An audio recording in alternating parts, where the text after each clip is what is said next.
Hello everyone, कैसे हैं आप लोग। उम्मीद है बहुत अच्छे होंगे और आपकी एग्जाम की टेंशन को कम करने के लिए एक और क्लास लेके आऊँ आपके लिए जबरदस्त। ठीक है, इस क्लास में होने वाले दोस्तों 35%। कितने होंगे दोस्तों?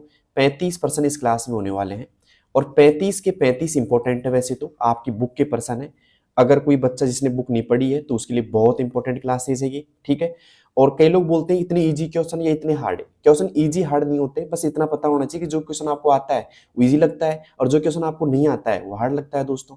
तो ये क्लास उन बच्चों के लिए भी है जो पहले दिन से तैयारी स्टार्ट करेंगे और उन बच्चे के लिए भी है जो अच्छी खासी तैयारी कर चुके हैं दोस्तों। ठीक है, अब चलते हैं पहले क्वेश्चन की ओर। उम्मीद करता हूं आपको सब कुछ अच्छी तरह समझ में आ जाएगा और एंड में मुझे बताना कि आपकी इन 35 प्रश्नों में से कितने पर्सन एकदम राइट हुए हैं बिना तुक्के के। ठीक है, कई लोग तुक्का लगाते हैं, तुक्का नहीं लगाना, बस आपको सही से आंसर देना है। ठीक है, और आराम से क्लास देखनी है। ठीक है, अब देखिए पहला क्वेश्चन आपके सामने है दोस्तों।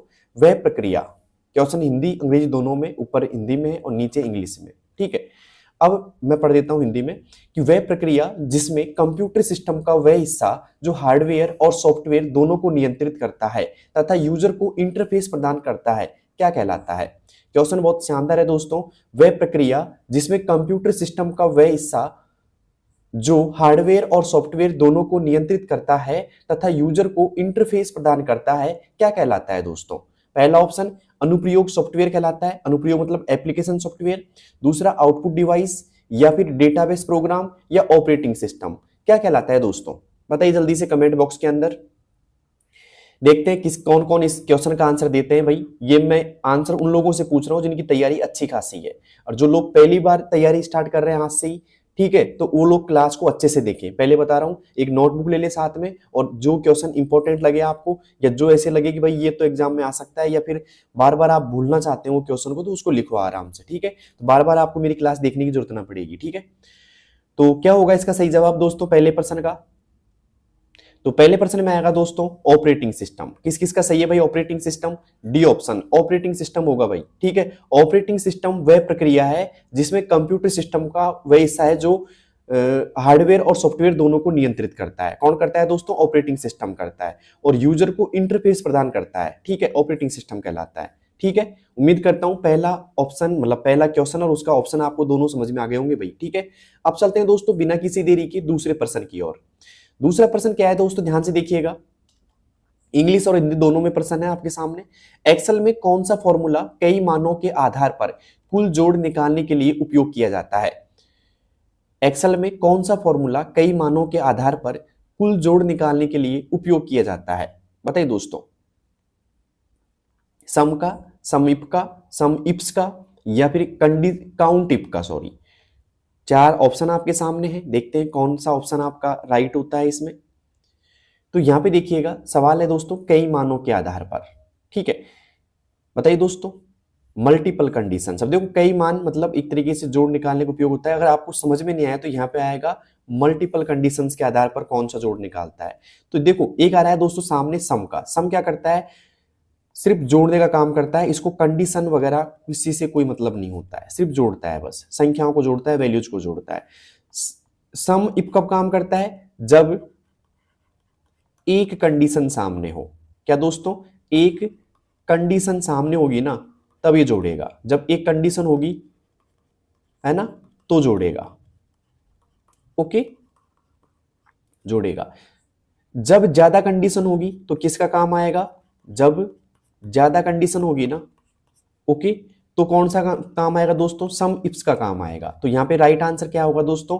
सम इफ्स का होगा, क्योंकि यहां पे आ रहा है कई मानों के आधार पर, यानी कि कई कंडीशंस के आधार पर। ठीक है, अगर सिर्फ आए एक मान के आधार पे सम इफ हो जाएगा, बिना किसी मान के आधार पे सम का हो जाएगा, मतलब बिना किसी कंडीशन के कौन जोड़ेगा?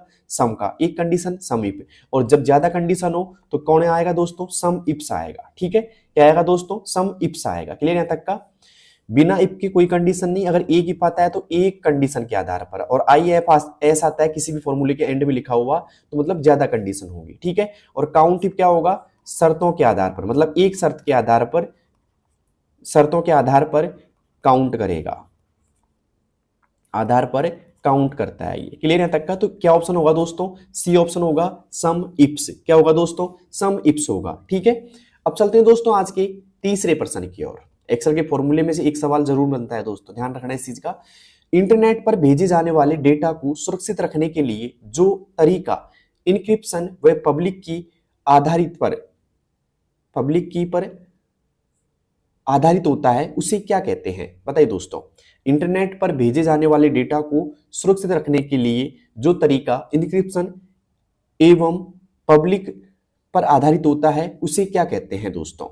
फायरवेल कहते हैं, SSL और TLS कहते हैं, या एंटीवायरस, या मालवेयर स्कैनिंग होता है? बताइए दोस्तों क्या होगा इसका सही जवाब?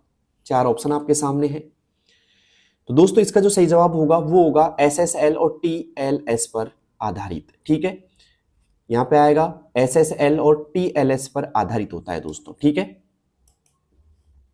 ओके, तो यहां पे आएगा B option is right, SSL and TLS। ठीक है, अब चलते हैं दोस्तों आज के चौथे प्रश्न की ओर। चौथा प्रश्न सामने दोस्तों आपके। ठीक है,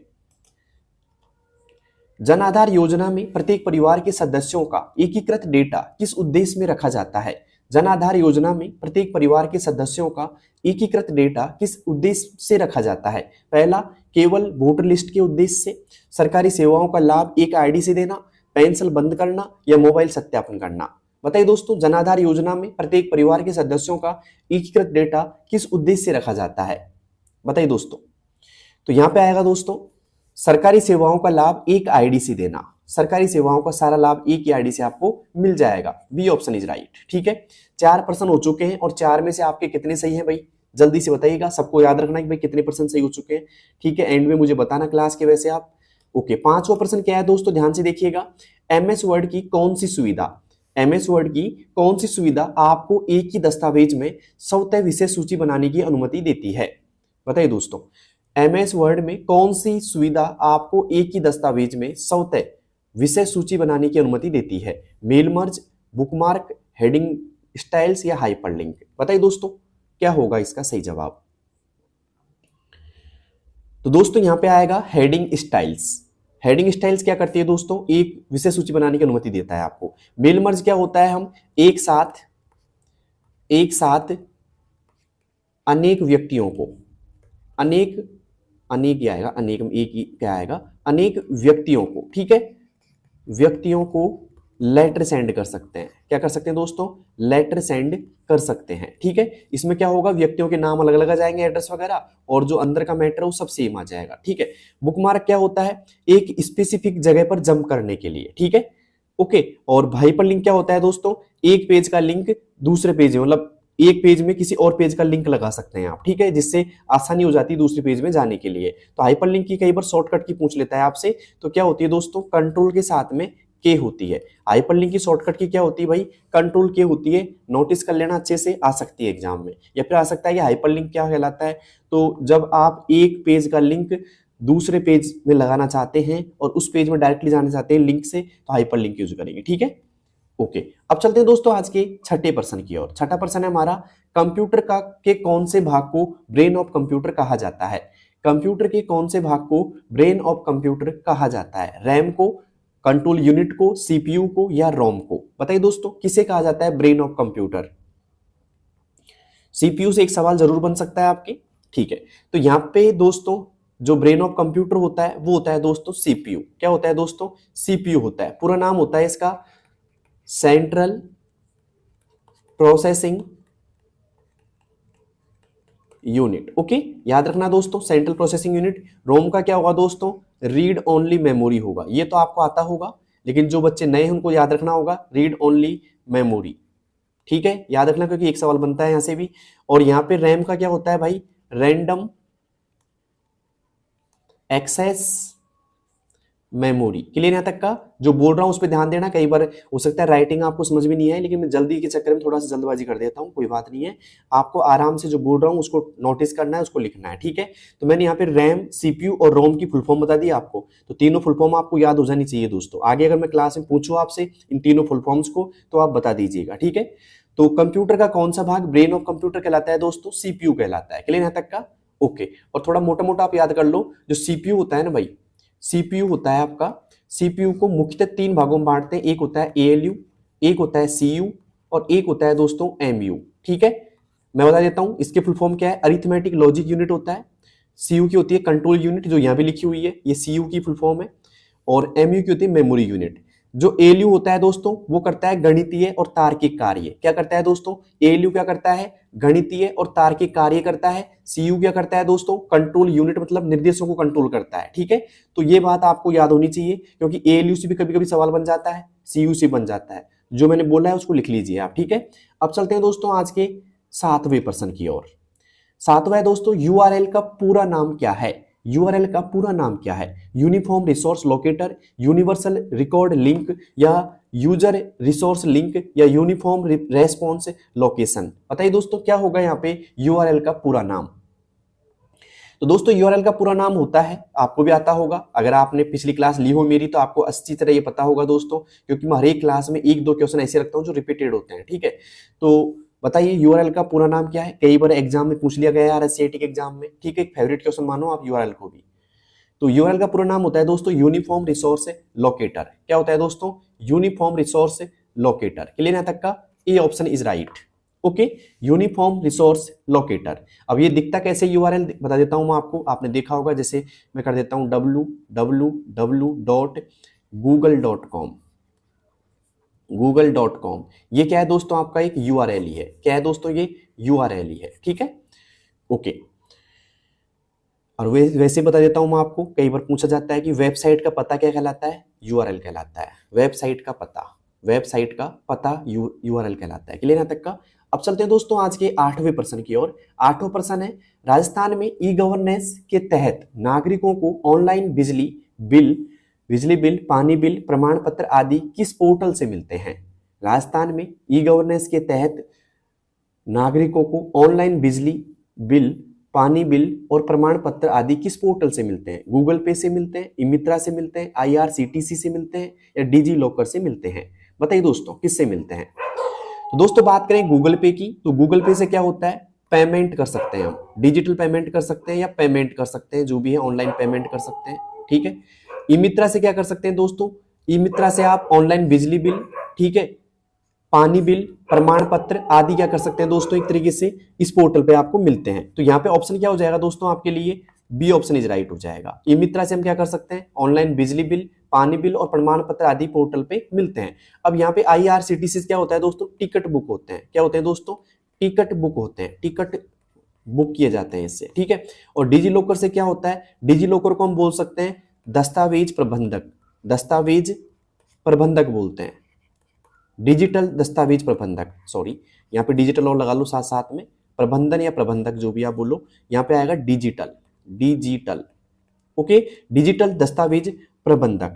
इसमें क्या होता है दोस्तों? आप ऑनलाइन आपकी जो मार्कशीट होती है, ठीक है, और आपका जो भी डॉक्यूमेंट्स वगैरह होते हैं वो आप यहाँ पे सेव कर सकते हो आराम से। किसमें? डिजी लॉकर में।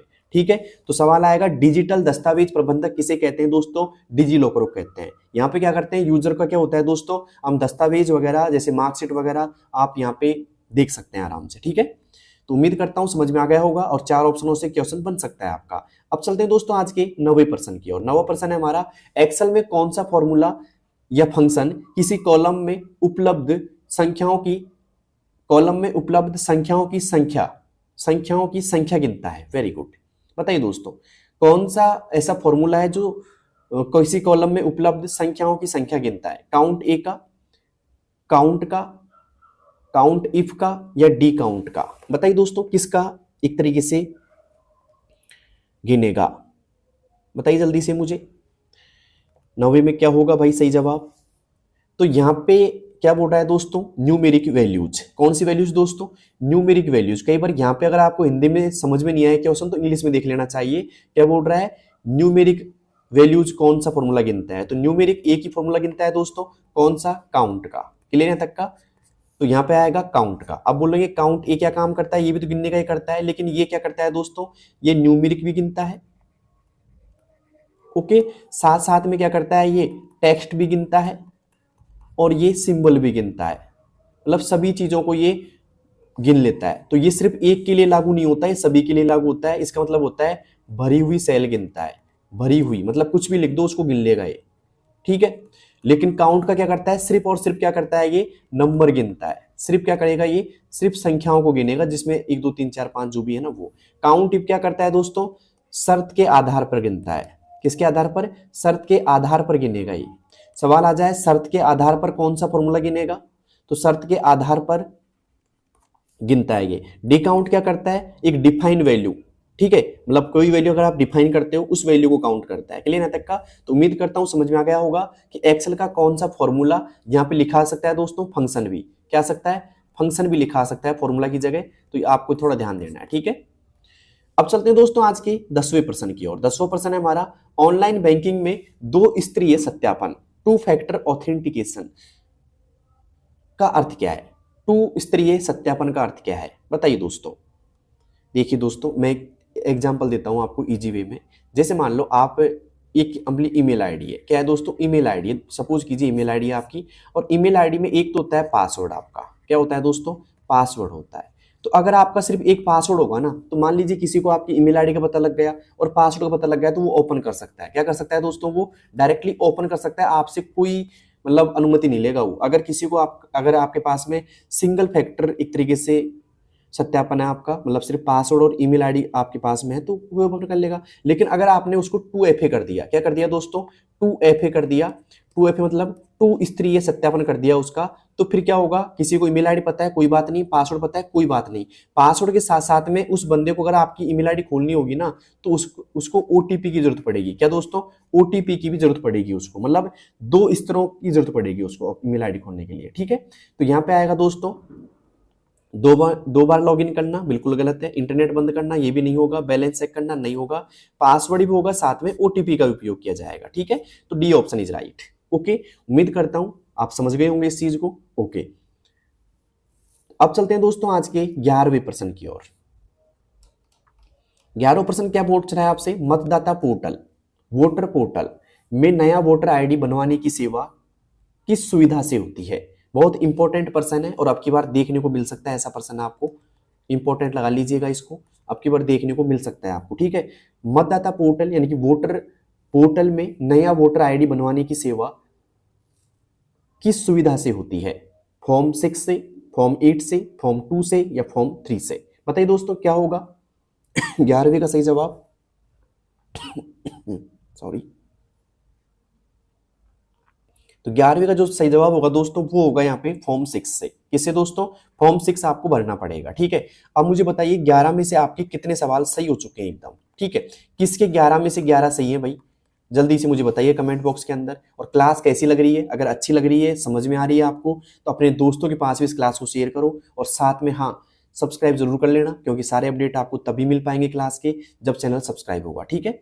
अब चलते हैं दोस्तों आज के 12वें प्रश्न की ओर। 12वां प्रश्न हमारा है, निम्न में से कौन सा इनपुट डिवाइस, निम्न में से कौन सा इनपुट डिवाइस है और मुख्यतः ऑप्टिकल सिग्नल्स को डिटेक्ट करता है? बताइए दोस्तों, बहुत इंपॉर्टेंट क्वेश्चन है। ये पूछ रहा है कि निम्न में से कौन सा इनपुट डिवाइस है जो साथ में क्या करता है, ऑप्टिकल सिग्नल्स को डिटेक्ट करता है। बहुत इंपॉर्टेंट क्वेश्चन है, बताइए दोस्तों। मतलब इनपुट डिवाइस भी होना चाहिए, साथ में वो क्या होना चाहिए कि ऑप्टिकल सिग्नल्स को डिटेक्ट करता है। बारकोड रीडर, मॉनिटर, स्पीकर या प्लॉटर? बताइए दोस्तों। अब वैसे अगर मान लो आपको ये भी पता नहीं होना, इस क्वेश्चन में देखो कैसे आपको निकालना है क्वेश्चन को। पहले देखना है कि इसमें इनपुट आउटपुट कौन कौन से हैं।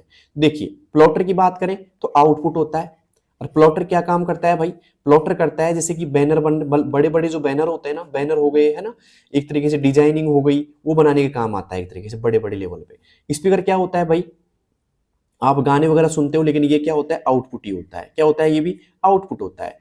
मॉनिटर क्या होता है दोस्तों, ये भी क्या होता है, आउटपुट होता है।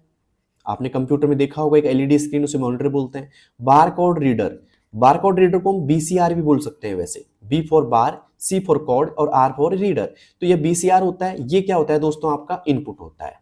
तो वैसे पता लग गया है कि इनपुट डिवाइस है कौन सा, एक इनपुट डिवाइस है बारकोड रीडर। तो सवाल का पता तो वैसे भी लग गया आपको, लेकिन ध्यान रखना ये मुख्यतः क्या करता है, ऑप्टिकल सिग्नल्स होता है, उनको डिटेक्ट करता है, पहचानता है, ठीक है।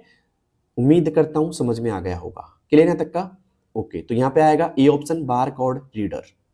क्लियर है तक का? अब चलते हैं दोस्तों आज के 13वें प्रश्न की ओर। 13वां प्रश्न है, फुल फॉर्म पीडीएफ का पूरा नाम क्या है? मतलब फुल फॉर्म्स पूछी जा रही है आपसे, पीडीएफ का पूरा नाम क्या है? मतलब ये क्वेश्चन आ चुका है वैसे, लेकिन फिर भी मैं इसलिए लाया हूं, मान लो रिपीट कर दे आपके। तो पीडीएफ का पूरा नाम क्या है? Portable document format, program data file, public document folder या पेज डिटेल फॉर्मेट। दोस्तों यहाँ पे डी ऑप्शन तो बिल्कुल भी नहीं होगा, ना सी होगा ना बी होगा। क्या होगा दोस्तों? Portable document format. क्या होगा दोस्तों? Portable document format. क्लियर यहाँ तक का?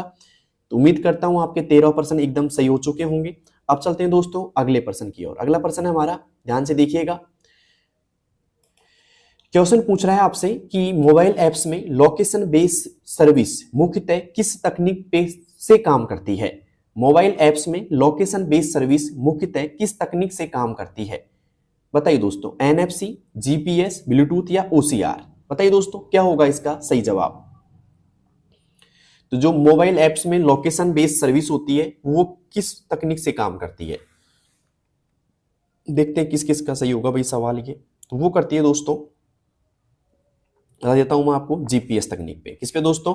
जीपीएस पे काम करती है। अब कई बार पूछ लिया जाएगा आपसे कि जीपीएस का पूरा नाम क्या है, तो कौन कौन ऐसे बच्चे हैं जिनको जीपीएस का फुल फॉर्म पता है भाई? जल्दी से कमेंट बॉक्स में लिखिए। आपको देता हूं मैं 3 सेकंड का समय, जल्दी से आप लिखिए कमेंट बॉक्स में कि जीपीएस का पूरा नाम क्या है। तो दोस्तों जीपीएस का पूरा नाम होता है ग्लोबल पोजिशनिंग सिस्टम। तो यहां पे आएगा जी फॉर क्या होगा दोस्तों? Global, GLOBLE। ठीक है। पी फॉर होगा दोस्तों पोजिशनिंग, तो यहां पे POSITION, पोजिशन ING और लगा देंगे इसमें। ठीक है। और एस फॉर होगा दोस्तों यहाँ पे सिस्टम। क्या होगा भाई? सिस्टम होगा, SYSTEM लिख लेना इसको। ठीक है, ग्लोबल पोजिशनिंग सिस्टम। और एनएफसी का पूरा नाम क्या होता है भाई? एनएफसी का होता है दोस्तों नियर फील्ड कम्युनिकेशन। क्या होता है दोस्तों? एन फॉर नियर, नियर इन पास में, फील्ड FIELD, ध्यान रखना FIELD, communication, field communication, COMMUNICATIONS, communication है ना, कम्युनिकेशन जो भी आप लिखना चाहो कम्युनिकेशन लिख दो। ठीक है, ये होता है दोस्तों। और ओसीआर का पूरा नाम क्या होता है भाई? ओसीआर का पूरा नाम क्या होता है दोस्तों? ऑप्टिकल, ओ फॉर ऑप्टिकल, लिख लेना इनको कॉपी में। O for optical, C for character, CHA, वापस लिख देता हूं मैं, CHARACTER,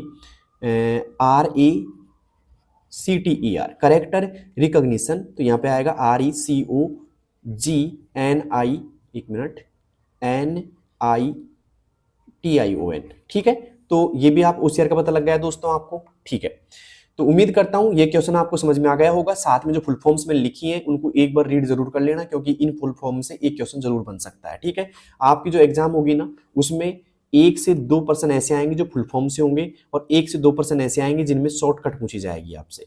शॉर्टकट और फुल फॉर्म्स के पक्के क्वेश्चन मिलेंगे आपको 1 से 2। ठीक है, तो दोनों को मिलाकर के या तो 3 क्वेश्चन बनेंगे, 4 क्वेश्चन बनेंगे, मतलब फुल फॉर्म प्लस शॉर्टकट की। ठीक है, अब चलते हैं दोस्तों आज के 15वें प्रश्न की ओर। 15वां प्रश्न है, साइबर सिक्योरिटी में फायरवॉल का मुख्य उद्देश्य क्या है? या फिर साइबर सिक्योरिटी में फायरवॉल का मुख्य कार्य क्या है? बताइए दोस्तों, मुख्य कार्य क्या है भाई? जल्दी से बताइएगा मुझे।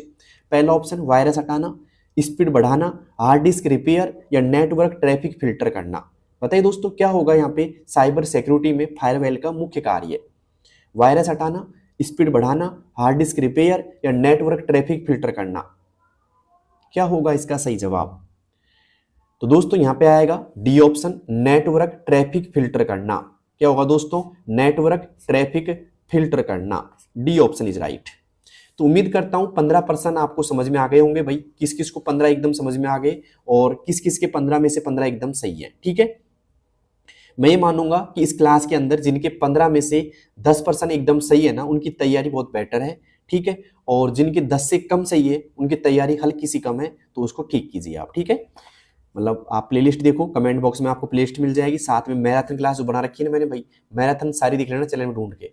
मैराथन क्लास आपको सारी की सारी देखनी है कंप्लीट, ढूंढ लो अभी से। प्लेलिस्ट आपको मिल जाएगी नीचे कमेंट बॉक्स में। ठीक है, मैंने पिन कर रखी है प्लेलिस्ट, तो आप जाइए और उनको सबको देखना है एक बार अच्छे से। ठीक है, क्लियर है तक का? अब चलते हैं दोस्तों आज के 16वें प्रश्न की ओर। 16 प्रश्न है दोस्तों, एक्सेल में एवरेज 1 से 10 फॉर्मूला क्या दर्शाता है? कुल जोड़, अधिकतम, औसत या न्यूनतम? बताइए दोस्तों क्या दर्शाता है? तो यहां पे बात करें एवरेज का फॉर्मूला, तो काम आता है दोस्तों एवरेज का फॉर्मूला औसत निकालने के लिए। किसके दोस्तों? औसत निकालने के लिए काम आता है। अब औसत क्या करेगा, ये एक तरीके से रेंज दे दी, क्या दे दी, रेंज, मतलब A10 से A1 से A10 तक, A10 तक औसत निकालेगा, एक तरीके से औसत निकालेगा। क्लियर है तक का? A1 से A10 तक क्या निकालेगा दोस्तों, औसत निकालेगा ये, तो यहां पे आएगा औसत, क्या आएगा दोस्तों, औसत आएगा। कुल जोड़ क्या निकालता है दोस्तों, सम का फॉर्मूला निकालता है। अधिकतम कौन निकालता है, मैक्सिमम का फॉर्मूला निकालता है। मैक्स क्या करता है, अधिकतम निकालता है। ठीक है, कैसे काम करेगा, इक्वल MAX लिख देता हूं मान लो मैं, और यहां पे लिख दिया मैंने 2 7 9 4 ब्रैकेट ऐसे, और क्या आउटपुट देगा भाई, ये आउटपुट इसका क्या आ जाएगा, मतलब आंसर क्या आ जाएगा इसका, इसका आएगा दोस्तों 9, क्योंकि अधिकतम संख्या क्या है इसमें, 9 है। ठीक है, औसत पता ही लग गए। न्यूनतम क्या करेगा दोस्तों, मिनिमम का फॉर्मूला, MIN का फॉर्मूला। ठीक है, और एक बात और ध्यान रखना, हमेशा एक्सेल में इक्वल सिंबल जो नजर आ रहा है आपको, इक्वल सिंबल से हमेशा फॉर्मूला स्टार्ट होता है। तो सवाल आएगा कि एक्सेल में किसी भी फंक्शन को या फॉर्मूला को स्टार्ट करने से पहले कौन सा प्रतीक चिन्ह उपयोग किया जाता है, तो इक्वल का किया जाता है। ठीक है, क्लियर है तक का, मतलब इक्वल सिंबल लगाया जाएगा तब ये फॉर्मूला काम करेगा दोस्तों। तो मिनिमम का क्या करेगा, न्यूनतम वैल्यू निकालता है। अगर मान लो इसी में मैं मिनिमम करता, जैसे मान लो एक फॉर्मूला और दे रहा हूं मैं, इक्वल MIN ब्रैकेट चालू, मैंने कर दिया 4 5 1 और 4, तो क्या आउटपुट आएगा भाई, इसका 1 आएगा, क्योंकि इसमें सबसे कम वैल्यू कौन सी है, 1 है, तो 1 आएगा दोस्तों यहाँ पे। क्लियर है तक का? तो उम्मीद करता हूं आपको तीनों फंक्शंस यानी चारों फंक्शंस आपको समझ में आ गए होंगे। ठीक है, अब चलते हैं दोस्तों आज के 17वें प्रश्न की ओर। हार्डवेयर और सॉफ्टवेयर के बीच मुख्य अंतर क्या है, हार्डवेयर और सॉफ्टवेयर के बीच मुख्य अंतर क्या है। हार्डवेयर अदृश्य है, सॉफ्टवेयर छू सकते हैं, हार्डवेयर भौतिक है और सॉफ्टवेयर निर्देशों का समूह है, या दोनों समान है, बताइए दोस्तों। हार्डवेयर एक तरीके से बता देता हूं आपको, मैं दोनों का अंतर बताता हूं, दोनों चीजें। हार्डवेयर HARDWARE, हार्डवेयर, इधर को लिख दिया मैंने सॉफ्टवेयर, SOFT, आपको दिखाई दे रहा है ना भाई, सॉफ्टवेयर। ठीक है, अब मैं यहाँ पे हार्डवेयर के कुछ एग्जाम्पल आपके सामने प्रस्तुत करता हूं दोस्तों, मतलब लिखता हूं। तो हार्डवेयर जैसे मान लो एक कीबोर्ड हो गया, क्या हो गया दोस्तों, कीबोर्ड। कीबोर्ड आपने सभी ने देखा है ना भाई, कौन कौन ऐसे शख्स हैं जिनको कीबोर्ड के बारे में नहीं पता, मतलब कीबोर्ड कभी देखा ही नहीं, ऐसा कोई महान शख्स जिसने कीबोर्ड देखा नहीं, सबने देख लिया होगा दोस्तों। दूसरा कीबोर्ड हो गया आपका मोबाइल, हो गया मोबाइल, मोबाइल देखा ही है, आप खुद देख रहे हो मोबाइल भाई, और इसी मोबाइल से आप चैनल को सब्सक्राइब कर देना दोस्तों। ठीक है, अब दूसरी बात, मोबाइल के बाद में मैंने कर दिया माउस हो गया, MOUSE माउस। ठीक है, पेन हो गया। ठीक है, तो ये सब चीजें क्या है, हार्डवेयर है। क्यों, क्योंकि इनको उठा भी सकते हैं, देख भी सकते हैं, छू भी सकते हैं। ठीक है, फेंक भी सकते हैं, मतलब ये चीजें जिनको उठा सकते हैं, छू सकते हैं, ठीक है, टच कर सकते हैं, मान लो टच और छूना एक ही होता है वैसे, तो इनको हम क्या बोलेंगे, हार्डवेयर बोलेंगे। सॉफ्टवेयर में क्या, जैसे हो गया आपका इंस्टाग्राम, क्या हो गया दोस्तों, इंस्टाग्राम हो गया। इंस्टाग्राम से याद आया दोस्तों, मेरी भी एक आईडी है इंस्टाग्राम आईडी, दोसा कंप्यूटर वाला। ठीक है, अगर आपको कुछ भी डाउट हो तो आप जा करके फॉलो कीजिए और पूछिए मेरे से। ठीक है, इंस्टाग्राम आपका हो गया, व्हाट्सएप हो गया दोस्तों, व्हाट्सएप हो गया। ठीक है, व्हाट्सएप के बाद में MS वर्ड हो गया, MS वर्ड आपने पढ़ा होगा दोस्तों। ठीक है, एक्सेल हो गया, मतलब ये क्या है दोस्तों, एक सॉफ्टवेयर की तरह है, जिनको हम क्या कर सकते हैं, सिर्फ देख सकते हैं। ठीक है, छू नहीं सकते। अब आप बोलोगे मैं तो छू लेता हूँ इंस्टाग्राम को, भाई आप फोन की टच स्क्रीन को छू रहे हो या फोन को छू रहे हो, आप इंस्टाग्राम को नहीं छू रहे। ये क्या है, एक अदृश्य है, एक तरीके से कभी भी उड़ सकता है मान लो। ठीक है, तो सॉफ्टवेयर हार्डवेयर में पता लग गया। तो हार्डवेयर क्या होते हैं दोस्तों, भौतिक होते हैं, जिनको हम छू सकते हैं, उठा सकते हैं, देख सकते हैं आराम से। सॉफ्टवेयर निर्देशों का एक समूह होता है। ठीक है, क्लियर है तक का? तो यहाँ आएगा दोस्तों C option is right. Clear है तक का? उम्मीद करता हूं आपको समझ में आ गया होगा 17वां प्रश्न। अब चलते हैं दोस्तों आज के 18वें प्रश्न की ओर। 18वां प्रश्न है, IRCTC पर टिकट बुक करते समय कैप्चा क्यों दिया जाता है, बताइए दोस्तों। IRCTC पर टिकट बुक करते समय कैप्चा क्यों दिया जाता है, मनोरंजन के लिए, स्पैम और बॉट्स रोकने के लिए, बैंक लिंक करने के लिए, या टिकट रद्द करने के लिए। तो दोस्तों जो कैप्चा होता है ना, वो क्या करता है, स्पैम और बॉट्स को रोकने के लिए काम आता है, मतलब B ऑप्शन इज राइट। ठीक है, तो उम्मीद करता हूं समझ में आ गया होगा आपको। अब चलते हैं दोस्तों आज के 19वें प्रश्न की ओर। 19वां प्रश्न आपकी मतलब स्क्रीन पे सामने दिख रहा है दोस्तों आपको। MS पावर पॉइंट में स्लाइड ट्रांजिशंस का उपयोग किस लिए किया जाता है, MS पावर पॉइंट में स्लाइड ट्रांजिशंस का उपयोग किस लिए किया जाता है भाई, फॉन्ट बदलने के लिए, स्लाइड बदलने का इफेक्ट जोड़ने के लिए, प्रिंट करने के लिए, या हेडर बनाने के लिए। दोस्तों MS पावर पॉइंट में स्लाइड ट्रांजिशंस का उपयोग स्लाइड बदलने का इफेक्ट जोड़ने के लिए किया जाता है। B option is right. Slide जोड़ने का इफेक्ट या स्लाइड बदलने का इफेक्ट जोड़ने के लिए काम में लिया जाता है दोस्तों, ये होगा आंसर। ठीक है, क्लियर है तक का? उम्मीद करता हूं आपको 19वें का आंसर समझ में आ गया होगा भाई। किस किस को समझ में आ गया भाई? जल्दी से आगे बढ़ते हैं अब 20वें प्रश्न की ओर। 20वां प्रश्न क्या है दोस्तों? फुल फॉर्म HTTPS का पूरा नाम क्या है? मतलब फुल फॉर्म से आ गए वापिस से, HTTP है, एस नहीं है इसमें, सिर्फ HTTP है।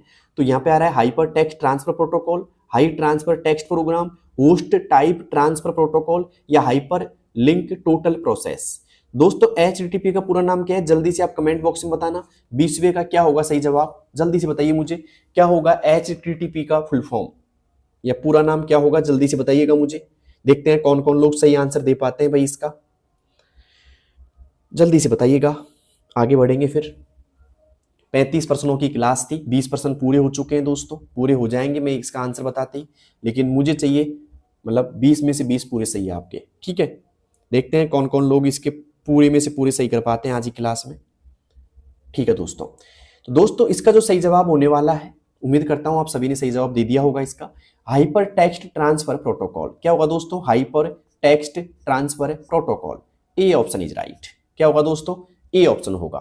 ठीक है, क्लास अगर अच्छी लग रही हो भाई तो सभी को शेयर कर देना। ठीक है, सभी दोस्तों को शेयर कर देना। ठीक है, और आप भी सब्सक्राइब कर लेना, क्योंकि सारे अपडेट आपको तभी मिल पाएंगे जब सब्सक्राइब करोगे आप।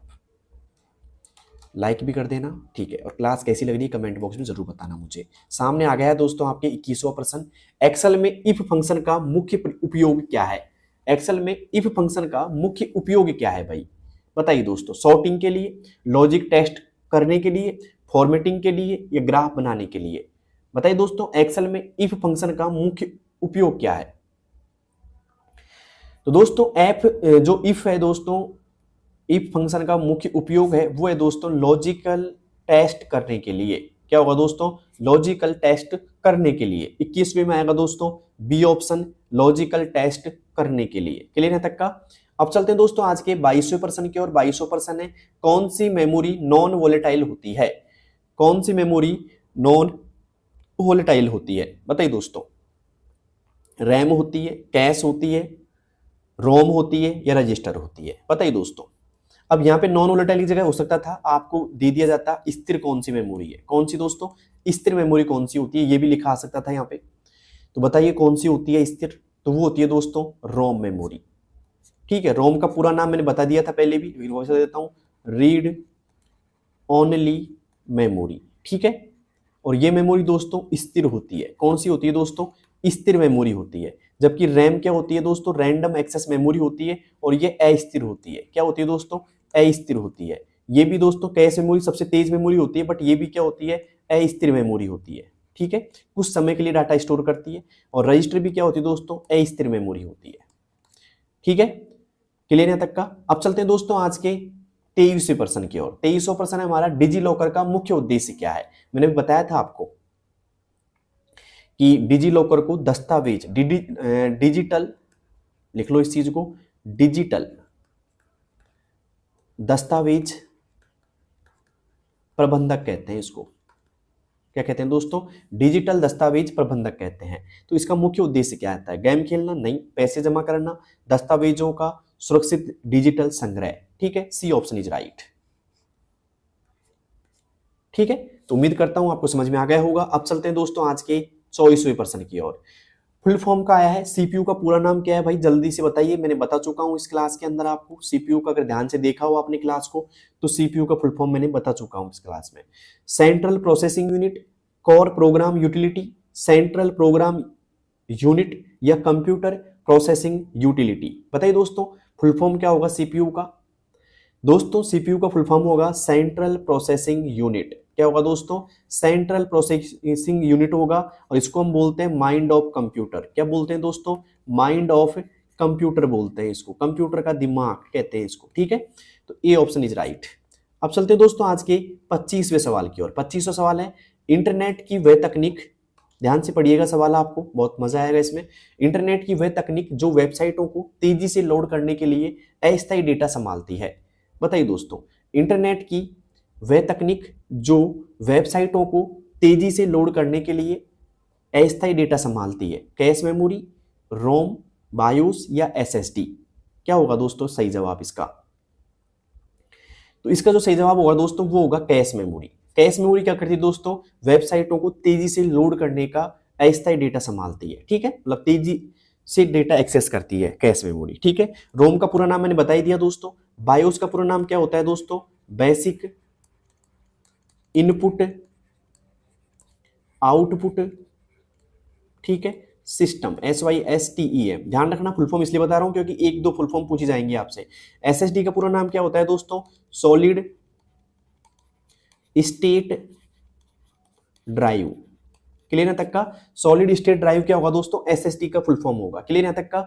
उम्मीद करता हूं समझ में आ गया होगा आपको। क्लियर? अब चलते हैं दोस्तों आज के 26वें प्रश्न की ओर, लेकिन उससे पहले मुझे बताइएगा 25 में आपकी क्या कंडीशन है? 25 में से 20 तक किस किस के सही हो गई? 20 प्लस किस किस के सही है भाई, जल्दी बताना मुझे। अब चलते हैं दोस्तों आज के 26वें प्रश्न की ओर। 26वां प्रश्न हमारा है, एक्सेल में ऑटोफिल फीचर किसके लिए प्रयोग होता है? एक्सेल में ऑटोफिल फीचर किसके लिए प्रयोग होता है? बैकग्राउंड बदलने के लिए, पैटर्न के अनुसार डेटा भरने के लिए, पासवर्ड लगाने के लिए, या फिर टेक्स्ट बोल्ड करने के लिए? अगर आपने एक्सेल पढ़ी हो दोस्तों तो जल्दी से बताइएगा क्या होगा इसका सही जवाब 26वें का। दोस्तों एक्सेल में ऑटोफिल फीचर जो उपयोग होता है वो होता है दोस्तों पैटर्न के अनुसार डेटा फिल करने के लिए। पैटर्न के अनुसार डेटा को क्या कर सकते हैं दोस्तों? हम फिल कर सकते हैं। B option is right. Clear है तक का? अब चलते हैं दोस्तों आज के 27वें क्वेश्चन की ओर। सामने क्वेश्चन है आपके, पढ़िएगा एक बार। इमित्रा में कौन सी सेवा उपलब्ध नहीं है? इमित्रा में कौन सी सेवा उपलब्ध नहीं है? सवाल आ सकता है कि इमित्रा का संबंध किस स्टेट से है?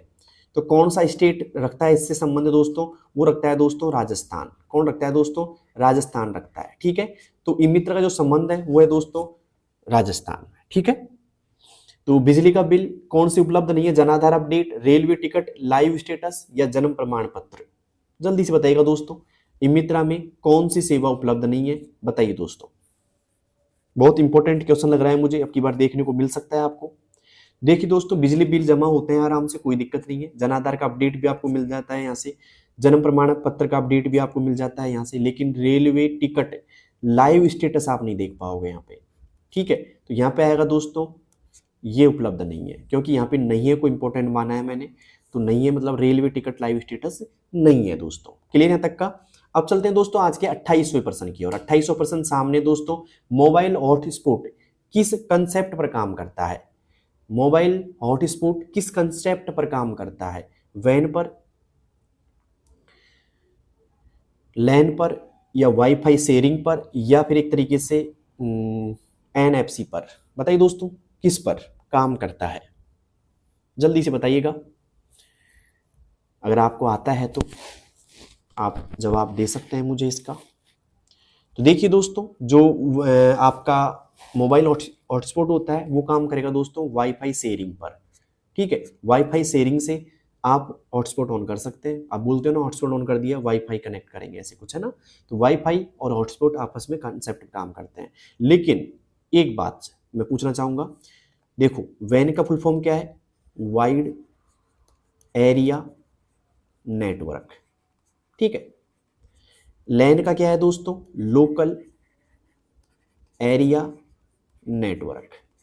क्लियर है तक का? लेकिन अगर आपने क्लास को ध्यान से देखी हो तो मैंने इसी क्लास के अंदर आपको NFC का पूरा नाम बताया है दोस्तों। क्या दोस्तों? NFC का पूरा नाम क्या होगा? पूरा नाम क्या है? जल्दी से आप मुझे बताइए कमेंट बॉक्स के अंदर, क्योंकि इसी क्लास में मैंने इस क्वेश्चन को सॉल्व किया है दोस्तों। मतलब बताया आपको पिछले क्वेश्चनों में मैंने, इसी क्लास में, सेम क्लास की बात कर रहा हूं मैं। NFC का पूरा नाम बताया मैंने, ठीक है। तो अब मुझे बताइए NFC का पूरा नाम क्या होगा, ठीक है। जल्दी से देखते हैं कौन कौन लोग इसका जवाब दे पाते हैं। जो लोग इसका जवाब दे देंगे मैं मानूंगा उनका क्लास में पूरी तरीके से पूरा ध्यान है, ठीक है। अब चलते हैं दोस्तों आज के 29वें प्रश्न की ओर। 29वां प्रश्न है, पावर पॉइंट में कौन सा व्यू प्रस्तुति की रूपरेखा यानी कि आउटलाइन दिखाता है? पावर पॉइंट में कौन सा व्यू प्रस्तुति की रूपरेखा यानी कि आउटलाइन दिखाता है? Slide sorter, reading view, outline view या डिजाइनिंग व्यू? बताइए दोस्तों कौन सा व्यू यहाँ पे पावर पॉइंट में प्रस्तुति की रूपरेखा यानी कि आउटलाइन दिखाता है? तो दोस्तों वो दिखाता है आउटलाइन व्यू। कौन सी व्यू है दोस्तों? आउटलाइन व्यू दिखाता है। तो यहाँ पे आएगा सी ऑप्शन आउटलाइन व्यू। अब चलते हैं दोस्तों आज के 30वें प्रश्न की ओर। फुल फॉर्म फिर पूछ ली गई दोस्तों आपसे कि आईपी एड्रेस का पूरा नाम क्या है दोस्तों। आईपी एड्रेस का पूरा नाम क्या है? Internet protocol address, inner process address, integrated program address या इनबिल्ट प्रोसेस एड्रेस। दोस्तों आईपी एड्रेस का जो पूरा नाम है वो है दोस्तों इंटरनेट प्रोटोकॉल एड्रेस। क्या है दोस्तों? Internet protocol address. E option is right. तो 30% की क्लास पूरी हो चुकी है दोस्तों, अभी 5% और बाकी है। 5% क्या है दोस्तों? बाकी है। लेकिन मुझे बताइए 30 में से आपकी क्या कंडीशन है, आपके कितने सही हो चुके हैं अब तक? ठीक है, अब चलते हैं दोस्तों आज के 31वें प्रश्न की ओर। 31वां प्रश्न है हमारा कि निम्न में से कौन सा मेलवेयर प्रकार है जो खुद को कॉपी करके फैलता है? निम्न में से कौन सा मेलवेयर का प्रकार है जो खुद को कॉपी करके फैलता है? वर्म, स्पाईवेयर, रॉक, रूटकिट या टॉर्जन। बताइए दोस्तों क्या होगा इसका सही जवाब? तो इसका सही जवाब होगा दोस्तों वर्म। ये क्या करता है? खुद को कॉपी करके फैलता है। ठीक है, अब चलते हैं दोस्तों आज के 32वें क्वेश्चन की ओर। 32वां क्वेश्चन है एक्सेल में वीलुकअप किस दिशा से सर्च करता है? एक्सेल में जो वीलुकअप होता है दोस्तों इसको हम बोलते हैं वर्टिकल लुकअप। पूरा नाम क्या है दोस्तों इसका? Vertical lookup. वर्टिकल लुकअप बोलते हैं हम इसको। तो किस दिशा से सर्च करता है दोस्तों? Right to left, diagonal, bottom to up या सॉरी बॉटम टू टॉप या लेफ्ट टू राइट। दोस्तों ये करता है जैसे मान लो आपके पास में ये कॉलम्स है, जैसे इस कॉलम का नाम ए है, इसका नाम बी है, इसका नाम सी है। तो ये क्या करेगा? पहले इस कॉलम में देखेगा, इस कॉलम से इसमें जाएगा, इससे इसमें जाएगा, मतलब सीधा बोले तो लेफ्ट टू राइट की तरफ जाता है। ये लेफ्ट है, ये राइट है, तो इधर को जाने की कोशिश करता है ये। तो यहाँ आएगा दोस्तों लेफ्ट टू राइट। क्या आएगा दोस्तों? लेफ्ट टू राइट आएगा। क्लियर है तक का? तो वीलुकअप का फॉर्मूला आप लगा के देखना, बहुत अच्छा फॉर्मूला है दोस्तों। ठीक है, और ये क्या काम करता है? Left to right data search करता है। क्लियर है तक का? अब चलते हैं दोस्तों आज के 33वें प्रश्न की ओर। इनपुट डिवाइस कौन सा है? इनपुट डिवाइस कौन सा है? प्लॉटर, स्पीकर, लाइट पेन या मॉनिटर। देखिए प्लॉटर क्या है दोस्तों? आउटपुट है आपका। स्पीकर भी क्या है दोस्तों? आउटपुट है आपका। मॉनिटर भी क्या है दोस्तों? आउटपुट है आपका। लेकिन लाइट पेन जो है दोस्तों आपका इनपुट होगा। क्या होगा दोस्तों? इनपुट होगा। तो सी ऑप्शन इनपुट डिवाइस कौन सा है? Light pen. ठीक है, सवाल ये भी पूछ सकता है कि इनमें से कौन सा आउटपुट डिवाइस नहीं है, तो लाइट पेन होगा। ठीक है, दोनों तरीके से पूछ सकता है। ओके, अब चलते हैं दोस्तों आज के 34 सवाल की ओर। फुल फॉर्म से पूछा गया है एसएमएस का पूरा नाम क्या है भाई? एसएमएस का पूरा नाम क्या है भाई? जल्दी से बताइएगा। Short message service, simple mail system, secure messaging service या सीरियल मैसेजिंग सिस्टम। बताइए दोस्तों एसएमएस का पूरा नाम क्या है भाई? एसएमएस का पूरा नाम क्या है? जल्दी से मुझे बताइएगा दोस्तों। एसएमएस का नाम है पूरा short message service. Short message service SMS का पूरा नाम है। ठीक है, ए ऑप्शन इज राइट। अब चलते हैं दोस्तों आज के 35वें प्रश्न की ओर, जो कि आज का अंतिम प्रश्न भी है। ठीक है, ऑनलाइन पेमेंट में यूपीआई का मुख्य लाभ क्या है? ऑनलाइन पेमेंट में यूपीआई का मुख्य लाभ क्या है? बताइए दोस्तों क्या है? कार्ड की जरूरत, तुरंत रियल टाइम भुगतान, केवल एक बैंक में काम या हमेशा चार्ज लगना। दोस्तों यूपीआई से हम तुरंत भुगतान कर सकते हैं। आपने किया होगा फोन पे वगैरह का यूज। ठीक है, तो यूपीआई से हम क्या कर सकते हैं? तुरंत रियल टाइम भुगतान कर सकते हैं। अब सवाल ये दोस्तों यूपीआई का पूरा नाम क्या है? इसका पूरा नाम अगर आपसे पूछ लिया जाता है तो क्या बताओगे आप? जल्दी से बताइए कमेंट बॉक्स में यूपीआई का पूरा नाम क्या है, जल्दी बताइएगा मुझे। ठीक है, तब तक मैं कुछ बात कर लेता हूँ आपसे। दोस्तों आपके 35 प्रश्न आएंगे, घबराने की जरूरत बिल्कुल नहीं है, आराम से आप सॉल्व कर सकते हो उनको। 1 घंटे का आपको समय मिलेगा। 35 प्रश्न होंगे एग्जाम में, आरएससीआईटी की में। ठीक है, उसमें से आपको प्रत्येक प्रश्न आपका 2 नंबर का रहेगा, मतलब 35 × 2 70 नंबर का पेपर रहेगा। और 30 नंबर सेंटर वाले भेजते हैं आपको। ठीक है, 100 नंबर हो जाता है पूरा। और बात करें दोस्तों समय मिलेगा आपको 1 घंटे का समय, 1 आवर का मिलेगा आपको। ठीक है, और कई बच्चे ऐसे होते हैं जो 1 घंटे में 35 प्रश्न नहीं कर पाते, तो उनसे कहूंगा मैं आराम से समय का विशेष ध्यान रखना है आपको, और पूरे प्रश्न करके आने हैं। वो इसलिए भी जरूरी है क्योंकि नेगेटिव मार्किंग तो आपकी होगी नहीं। ठीक है, तो कोई नंबर तो कट नहीं से रहा आपका, तो सारे प्रश्न करके आओ आप। ठीक है, पास होने के लिए 14 प्रश्न आपके सही होने चाहिए, तो आप पास हो जाओगे दोस्तों। क्लियर यहाँ तक का? तो उम्मीद करता हूं सब कुछ समझ में आ गया होगा। अब बात करते हैं यूपीआई की फुल फॉर्म की। देखिए दोस्तों यूपीआई का पूरा नाम होता है unified payment system, sorry unified payment interface. Unified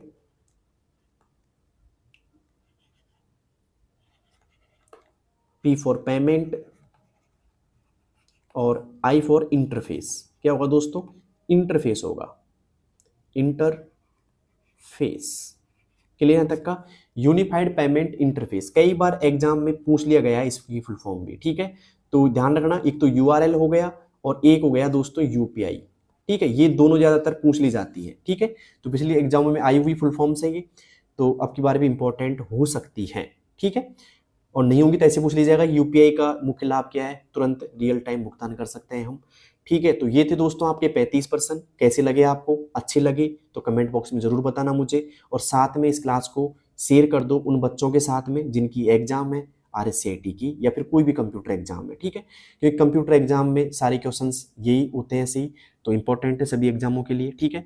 तो मिलता हूं दोस्तों अगली क्लास में, तब तक के लिए बेस्ट ऑफ लक, अपनी तैयारी को और बेटर करती रहेगा। और हाँ, जो मैंने लिंक डाल रखा है कमेंट बॉक्स में, ठीक है, प्लेलिस्ट का, उसको पूरा देखना एक तरीके से, खासकर आपको मैराथन क्लास जरूर देखनी है मेरी, ठीक है, जिससे इंपॉर्टेंट क्वेश्चन बनते हैं, ठीक है। तो thank you very much, best of luck, THANQ, thank you, okay.